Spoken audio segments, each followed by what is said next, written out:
Hello, everyone. My name is Ava Nicole Francis, and I am here with Eleni Stavros, interviewing her for the lineup on September 9th. So thanks for talking. Thanks for coming on. Yeah, And thank you so much for having me. I'm so excited. oh my gosh, of course, of course. So I see that you studied at Syracuse. What did you study there? Yeah, I did. I actually just graduated in this May of 2025. So shout out to the class of 2025 everywhere. At Syracuse, I was in BFA in acting, but I also had a concentration in musical theater performance. Syracuse has a really interesting program where they take a couple acting majors a year and they make them what Syracuse calls actor singers. And so basically, it's an BFA in acting, like I said, with a concentration in MT performance. And the way that I explain it to people who don't really understand theater is that I take all of the acting curriculum and some of the MT curriculum, and I didn't have to take all of the dance and music curriculum, but I got to selectively pick what I could fill my schedule with. So yeah, just graduated. That was my degree. Oh, that's so cool. That's like a really smart way to do that. Incredible. That's super smart. Yeah. So when did you, obviously you're a theater kid, when did you start with that? How did you get your start in theater?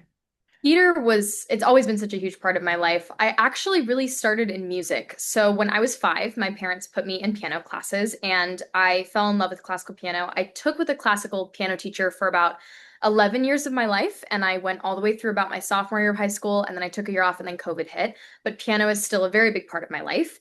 But I was introduced to theater through piano and also through taking voice lessons. And then, of course, like every elementary school, I was in as many plays as I could be in when I was little. And my parents like to say that my theater debut was being the grouchy ladybug in The Grouchy Ladybug. And I just fell in love with it. Yeah, naturally. And I just fell in love with it. And ever since then, it's just been the main thing in my life and my life's work. So yeah. Oh, that's so cool. I mean, I'm a theater kid too. I went to NYU for it, so Oh yeah. big theater girl. Yeah, so you're also a writer too, on top of your piano playing, singing, acting skills. You're also a writer, I hear. I am, yeah. Writing was something that kind of, I don't want to say came out of nowhere, but it was definitely unexpected for me. When the pandemic happened, I had suddenly all this free time on my hands, and I had a guitar and piano in my house and not much to do. And so I just kind of started writing on my own, but nothing super serious. And I ended up setting up some projects for myself during the pandemic and also when I was a freshman and sophomore in college, I just set up these individual projects for myself of adapting scenes from TV shows or movies just to practice or taking a picture and writing what I think a song would be for that picture. And so I was just trying to exercise my skills. And then in 2023, I was going into my junior year. I was actually heading to London to study abroad at Syracuse. Oh my gosh. The production manager of Syracuse Stage, the regional theater there, called me and asked me to write music for the Syracuse Stage Children's Tour that one of my teachers was directing. And so it was an adaptation of Little Red Riding Hood by Allison Gregory. And I had the chance to take the poetry that Allison includes in the text and actually put it to music. And so, with the work and the help of director Katie McGurr, she's incredible, she's one of my teachers, she and I worked on a score that was sort of, I mean, it was kid friendly, but it was also sort of drawing on Disney and folk music. It was really fun. And so that was my first introduction to composition. And then when I got back from studying abroad in my junior year, I wrote a punk rock score for an SU drama main stage production that was going on at the time. And similar kind of vein, it was a play with poetry. And so the director asked me to write 2 songs that were emblematic of 80s British punk rock. And so I did the research and turned out some songs, and that was that. And the rest is history. I love writing, and it's become a huge part of my life. Oh my gosh. So that's the second time then that you've done something, you've taken poetry and put it into music. Yeah. So are you more like songwriter composition, or are you like also like just like textual like book type writing as well? Yeah, in those 2 instances, I only did music, and I took the words that were already on the page by, like I said, Alison Gregg with Red Riding Hood, and then Meg Moraschnik with a play called The Droll. And so I took their words and I just kind of amplified and encouraged with music. So in that role, I was more of a composer. But in my life, just generally, I still love lyric writing and book writing as well. And I also, when I was at Syracuse, had the chance to take a playwriting class, and so I learned the techniques of playwriting as well. And so I started dipping my toes into that. I have nothing published or out in the world, for lack of better words, but I am working on projects on my own, and I do love all 3 aspects of writing. Oh, awesome. That's so I'm also a writer. This is so Gosh, this is That's what I'm saying. I knew we'd be friends. absolutely. Yeah. So And I'm hearing as we talked a little bit before this, that you are also Latina. Yes, I am. And so you like I saw in your bio and on your website that you have kind of like the goal to like amplify Latinx theater makers and like just Yeah. like kind of support in that sense. Like what do you have like a plan for that or like is there something that like you like a goal in mind or like a dream that you have for that?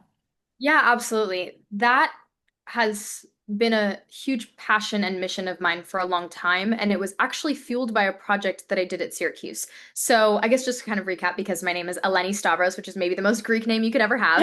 I am half Greek and half Mexican. I'm originally from San Diego, California, and I am first gen on my mom's side. My mom was born in Tijuana, and some of my family still resides in Mexico. And so I was growing up in San Diego and growing up with an immigrant mom who was close to her home city. I was very much surrounded by Mexican culture. It was a huge part of my life. I speak Spanish. It's a part of me that without being Mexican, there is no Eleni. And I can say the same for being Greek, although I don't speak Greek. Everybody asks me, and unfortunately I don't. But I have always really had a love for Mexican music and art and culture. And I really fell in love with this idea of amplifying the voices of Latin theater makers because I realized how much of a gap in the musical theater canon there is when it comes to Latinx voices. Yeah. And my freshman year of college, I took a class about musical theater literature, and I was baffled and surprised, and at the same time unsurprised, to find out that there were very few musicals, or at least mainstream musicals, in the musical theater canon that actually are about Latinx people. And so around that same time, I was asked to be a music assistant for a project at Syracuse called the New Works, New Voices Project. It's an incredible initiative started by a faculty member. And the goal of the initiative is to amplify the voices of underrepresented composers, lyricists, and writers in the industry. And so every piece that is picked, the writers and composers of the team, essentially and ideally, is part of an underrepresented community.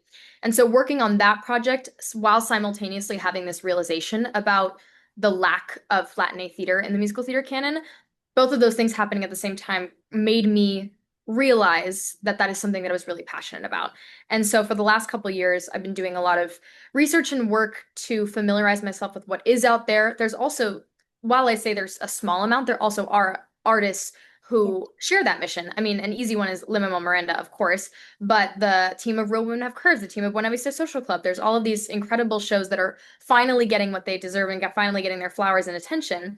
But it's once in a blue moon that shows like that happen. And so as a writer, I've been working recently and hopefully in the future on creating stories that amplify the voices of Latina actors, of Latina producers, of anyone on the team who identifies and who wants to be heard. So yeah. That's so cool. That's exactly it. And I did a production, a very, very small show here, but with, a show with big dreams, very similar to Real Women Have Curves. It's called Olivia O. And it's basically that. It's a story of like immigration and it's a whole host of a story. But all of it to say like it just speaks to the necessity of stories like that being out there because we just don't have that and we don't get to see it in like modern day media or like on Broadway, off Broadway. Like we just don't see it as much as we should. Yeah, So I absolutely. think it's great. And of course there are shows that exist outside of New York, outside of Los Angeles. There are shows that exist or that are being written, and it always it's bittersweet for me to see something on social media of like a show, a smaller show that's being written about Latina people or for Latina people or by Latina people, and it's yet not having the success that some of the other shows are. And so even if I'm not the writer or an actor of a show, it's part of my mission to at least amplify that team and to do what I can to support other artists who are kind of working in this shared mission. Yeah, I mean, I just it's so important and it's something that like I think is maybe like slightly overlooked in like in this scheme of like things that deserve a voice and should hold water in the arts. Um, so very important and it's great that you're doing it and it's great that you have that mission with you. So that's also not the only thing that you stand for as well. I saw that you did I guess a competition that enough it was called Enough Place to End Gun Violence was yours. Yes. So Yeah, what is that about? What is that like? What was the yeah. That was an incredible experience. I funnily enough, my mom had seen this like ad and article for it. And it's, yes, to reiterate what you said, it's a competition called Enough, subtitle Place to End Gun Violence. And it's through the Dramatist Guild, and or at least it's sponsored by the Dramatist Guild. But it's essentially a competition of 10-minute plays. And I, at least when I was submitting for it, the maximum age was 20. I don't know if they've changed it since then, which is on me. I should look for it. But when I was submitting, the max age was 20. And playwrights, I think between like 12 and 20, I'm not exactly sure the age range, could submit 10-minute plays that had to do with gun violence for the chance to eventually like win a prize and blah blah blah. But more than winning and more than the title, it was essentially to raise awareness about gun violence from perspectives all across the country. And so I was a junior in college at that point. No, I was a sophomore. I'm sorry, I was a sophomore. And my mom had sent me like a blog post about it. She was like, I saw this thing, not sure if you'd be interested. But the reason she had sent it to me is because she knows that it's a platform that I very much am passionate about. I am extremely fortunate in the fact that I've never experienced gun violence personally in my life, at school, at home, anywhere. However, when gun violence, I mean, gun violence has been skyrocketing since the 90s, but when gun violence really skyrocketed, like during our freshman sophomore year of high school with the Parkland shooting and the Valentine's Day shooting, it really it really inspired me to use my power as an artist to share these stories. And so when this competition came up, I ended up writing a 10-minute play um, from my perspective as someone who has not lived through a shooting, because I didn't feel that I had the authority and the power to fictionalize a narrative that I've never lived through, especially since it's something incredibly serious. But the point of my story, the point of my 10-minute play, was about a girl who goes through a false alarm and goes through all of the feelings of survivor's guilt. And she basically, she's the central character, and there's four other ensemble characters that revolve around her that play a myriad of different roles. But the idea is that she goes through what she doesn't understand, it's a false alarm, but it ends up being a false alarm of a shooting in her school, and she hides around a corner, and there's only one spot for one person and everybody else is exposed, and she takes that spot. And then she has to deal with the idea that if it's not a false alarm, that she will be the survivor and she will have pushed everyone else out of the way to get there. And so that was the kind of inspiration of my story, and that's what I went off of. And I submitted the play not expecting anything, and I was very, very surprised and grateful to have been selected as part of the top 20 in the country.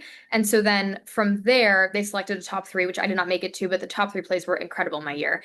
And again, the effort of the competition was to raise awareness of gun violence. And it's a really, really beautiful initiative that this team has started, and it's still going, the competition. I encourage everyone to submit to it every year.